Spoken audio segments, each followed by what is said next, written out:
नमस्कार, आदाब, सत श्री अकाल, जय भीम, जोहार। मेरा नाम है नवीन कुमार। आखिरकार बीजेपी को किसानों का डर सताने ही लगा है। वह दिखाने की चाहे जितनी भी कोशिश कर ले कि किसान आंदोलन से उसे कोई फर्क नहीं पड़ रहा है, लेकिन जैसे जैसे उत्तर प्रदेश में चुनाव के दिन करीब आ रहे हैं, पार्टी के नेताओं का दिल बैठता जा रहा है। क्योंकि पार्टी ने एक आंतरिक सर्वे कराया है, उसमें यह बात सामने आई है कि किसानों की नाराजगी चुनाव में सत्ता में लौटने का उसका सपना चकनाचूर कर सकती है। सिंघू बॉर्डर पर एक दलित सिख का शव मिलने के बाद उसे लग रहा था कि माहौल को वो किसानों के खिलाफ मोड़ देगी, लेकिन ऐसा कुछ होता हुआ नजर नहीं आ रहा है। और अब तो खुद बीजेपी के अंदर लिखत पढ़त में यह बात सामने आ चुकी है कि 3 कृषि कानूनों पर अड़े रहने की प्रधानमंत्री नरेंद्र मोदी की जिद देश के सबसे बड़े राज्य में उसे घुटनों के बल ला सकती है। आपको याद हो तो 5 सितंबर को मुजफ्फरनगर में संयुक्त किसान मोर्चा की महापंचायत में किसानों ने न केवल अपना प्रदर्शन तेज करने की कसम खाई थी, बल्कि यह भी कहा था कि उत्तर प्रदेश के चुनाव में भाजपा को हराने में हम कोई कसर नहीं छोड़ेंगे। गन्ने की कीमतों में मनमाफिक बढ़ोतरी न होने से पश्चिमी यूपी के किसान और खफा है। केवल 25 रुपए कीमत बढ़ाई है। इससे बीजेपी की अकड़ ढीली होती नजर आ रही है और लखीमपुर खीरी के बाद तो किसानों की नाराजगी तराई और अवध तक फैल चुकी है। लेकिन बीजेपी की मुश्किल यह है कि किसानों की नाराजगी दूर करने के लिए उसके पास न तो कोई उपाय है और न ही प्रस्ताव। इसलिए मजबूरी में पार्टी ने तय किया है कि हर किसान के घर तक पहुंचा जाए। नाराज किसानों को मनाने के लिए भाजपा ने अपने सभी सांसदों, विधायकों, मंत्रियों और जिला अध्यक्षों को पश्चिमी यूपी के जिलों और लखीमपुर खीरी यानी तराई के इलाकों में हर ग्राम पंचायत तक पहुंचने का निर्देश दिया है। खासकर तराई के उन इलाकों में जहां सिख किसानों की घनी आबादी है। लेकिन सवाल उठा कि ये नेता गांव में पहुंचकर करेंगे क्या, कहेंगे क्या? किसान सीधे कृषि कानूनों की बात करते हैं और इसका कोई जवाब उनके पास नहीं होता। तो कहा गया है कि आपको केवल जय मोदी जी बोलना है, मतलब मोदी का गुणगान करना है। वही उज्ज्वला, वही ग्राम सड़क, वही हेल्थ कार्ड, वही किसान सम्मान निधि योजना, बार बार जाइए और बार बार बताइए। आप देखिएगा कि किसान भी कुछ दिनों के बाद जय मोदी जी बोलने लगेंगे। हंसने की बात नहीं है। लेकिन पार्टी के कार्यकर्ताओं ने कहा, नहीं नेताजी, अगर हम कृषि कानूनों की बात छोड़ भी दें तो किसान तो सीधे डीजल पेट्रोल के दाम पर आ जाते हैं। मोटरसाइकिल में 110 रुपए और ट्रैक्टर में 96 रुपए डीजल डलवाने के बाद किसान मोदी को जी भर के कोसता है। उनकी जय नहीं बोलेगा वो। खाद की कीमत आसमान छू रही है। 1200 रुपए में मिलने वाली डीएपी की बोरी की कीमत 1700 रुपए हो गई है और वो भी मिल नहीं रही है। वो मोदी जी की जय नहीं बोलेगा सर जी। डीजल के भाव 100 पर पहुंचने से ट्रांसपोर्ट महंगा हो गया है। नतीजा, शहरों में सब्जियां पहुंचाने की लागत बढ़ गई है। लागत निकालना जो खेती का है वो मुश्किल हो गया है। किसान मोदी जी की जय नहीं बोलेगा। बताते हैं कि बीजेपी के बड़े नेताओं ने अपने कार्यकर्ताओं से कहा, कोई बात नहीं, आप मोदी जी की जय बोलते रहिए। यह हमारे लिए तर्क का नहीं, आस्था का विषय है। इसके साथ ही बीजेपी ने हर गांव में किसान चौपाल का आयोजन शुरू कर दिया। देखिए कि यूपी में 58,195 ग्राम पंचायतें हैं। 31 अक्टूबर को यानी सरदार पटेल की जयंती से पहले हर ग्राम पंचायत में चौपाल का आयोजन पूरा हो जाना है। इसमें बताया जा रहा है कि मोदी जी हर साल आपके खाते में 6,000 रुपए किसान सम्मान निधि के नाम पर डालते हैं अपनी जेब से।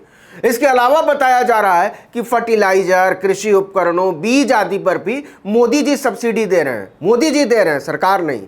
आप उनको थैंक यू मोदी जी तो बोलिए। इसके बाद नवंबर में पार्टी सभी जिला मुख्यालयों पर संयुक्त किसान मोर्चा की तरह ट्रैक्टर रैली का आयोजन करेगी। मतलब भव्य तरीके से थैंक यू मोदी जी और थैंक यू योगी जी कहने का आयोजन। कहा जाएगा कि मंडियां खत्म नहीं होने जा रही हैं, न्यूनतम समर्थन मूल्य पर खरीदारी बंद नहीं होगी और आपकी जमीन छिनेगी नहीं। बताया जाएगा कि मोदी जी से ज्यादा किसानों का हमदर्द कौन है। किस सरकार ने किसानों को उनके बैंक खाते में किसान सम्मान निधि के जरिए पैसा दिया? इसके अगले चरण में यानी दिसंबर में बीजेपी हर विधानसभा क्षेत्र में संयुक्त किसान मोर्चा के महापंचायत की तरह किसान सम्मेलन आयोजित करेगी। लेकिन यूपी बीजेपी किसान मोर्चा के प्रमुख कामेश्वर सिंह ही मानते हैं कि किसानों की नाराजगी कम करने की हमारी कोशिशों का फिलहाल कोई उत्साहवर्धक नतीजा सामने नहीं आ रहा है। पश्चिमी यूपी के कई जिलों के बीजेपी अध्यक्ष और प्रभारी किसानों से नजरें चुराते हुए बात कर रहे हैं। वो कहते हैं कि हम अपनी तरफ से सारी कोशिशें कर रहे हैं, लेकिन ये कोशिशें काम नहीं कर रही हैं। वो मानते हैं कि 2019 के लोकसभा चुनाव तक जो जाट मोदी के नाम पर देशभक्ति के रंग में रंगे हुए थे, अब वो किसान आंदोलन, महंगाई, पेट्रोल डीजल की बढ़ती कीमतों और कोरोना में बदइंतजामियों पर हमें घेर लेते हैं और हमारे पास इसका कोई वाजिब जवाब नहीं होता।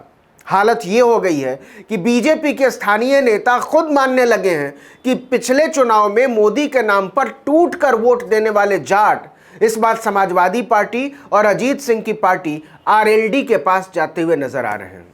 बीजेपी खुद मानती है और कहती भी है कि 2019 में हमें जाटों के 90% वोट मिले थे, लेकिन इस बार 40-50% भी मिल जाए तो बहुत होगा। संयुक्त किसान मोर्चा कहता है कि बीजेपी को 10% जाट भी वोट नहीं देने वाले हैं, वो मुगालते में है। बीजेपी के एक और नेता कहते हैं कि केवल जाट ही हमारे खिलाफ नहीं है साहब, किसान आंदोलन ने हमारी तरफ मुड़े मुसलमानों, गुर्जरों और सिखों को भी बहुत नाराज कर दिया है। लखीमपुर खीरी और तराई के इलाके में तो बहुत बड़ा नुकसान हो गया है पार्टी का। बीजेपी की आंतरिक रिपोर्ट में यह भी बात सामने आई है कि सिखों के दिलों में यह बात घुस गई है कि बीजेपी सिख और जाट विरोधी है और हम इसे उनके दिल से निकाल नहीं पा रहे हैं, जो कि बड़ा जरूरी है। देखिए कि पश्चिमी यूपी में विधानसभा की लगभग 110 सीटें आती हैं। 2012 के चुनाव में बीजेपी को इनमें से केवल 38 सीटें मिली थीं, लेकिन 2017 के चुनाव में उसने 2013 के मुजफ्फरनगर दंगों के बाद जाटों और मुसलमानों के बीच खड़ी हुई दीवार का भरपूर फायदा उठाया और उसकी सीटें 38 से बढ़कर 88 हो गई, 50 सीटों का इजाफा। लेकिन किसान आंदोलन के कारण जाट मुस्लिम एकता फिर से बहाल होती दिख रही है। अल्लाह अकबर, हर हर महादेव के नारे लग रहे हैं खुलेआम, और बीजेपी मानती है कि यह सामाजिक सद्भाव उसकी सेहत के लिए बहुत अमंगलकारी होने जा रहा है। लिहाजा पार्टी के नेताओं को कहा गया है कि आप नाराज किसानों से पूरी सहानुभूति के साथ बात कीजिए, उनसे किसी भी टकराव से बचिए। लेकिन जो कमाल की बात है वो ये कि पार्टी कार्यकर्ताओं को उन गांवों में चुनाव प्रचार से बचने के निर्देश दिए गए हैं जहां किसानों के बीच अधिक विरोध है। मतलब किसान आंदोलन की आंच बीजेपी बहुत ऊपर तक महसूस कर रही है। कहा गया है कि इसकी बजाय आसपास के गांवों पर ध्यान केंद्रित किया जाए जहां विरोध कम है या कोई विरोध नहीं है, या कहें कि जहां पार्टी की पकड़ असर बढ़िया है। इसका मतलब यह हुआ कि बीजेपी ने मान लिया है कि किसानों से टकराने का अंजाम अच्छा नहीं होगा। इस वीडियो में इतना ही, लेकिन अगर आपने आर्टिकल 19 इंडिया को अब तक सब्सक्राइब नहीं किया तो फौरन कर लीजिए, बेल आइकॉन दबाइए, घंटी जैसी आकृति लाइक कीजिए और कमेंट करके बताइए हमारा वीडियो आपको कैसा लगा। अगर फेसबुक पर देख रहे हैं तो फॉलो पेज पर जाइए, फॉलो और उसको लाइक कर लीजिए, और अगर यूट्यूब पर देख रहे हैं तो सब्सक्राइब, बेल आइकॉन भी दबाइए। नमस्कार।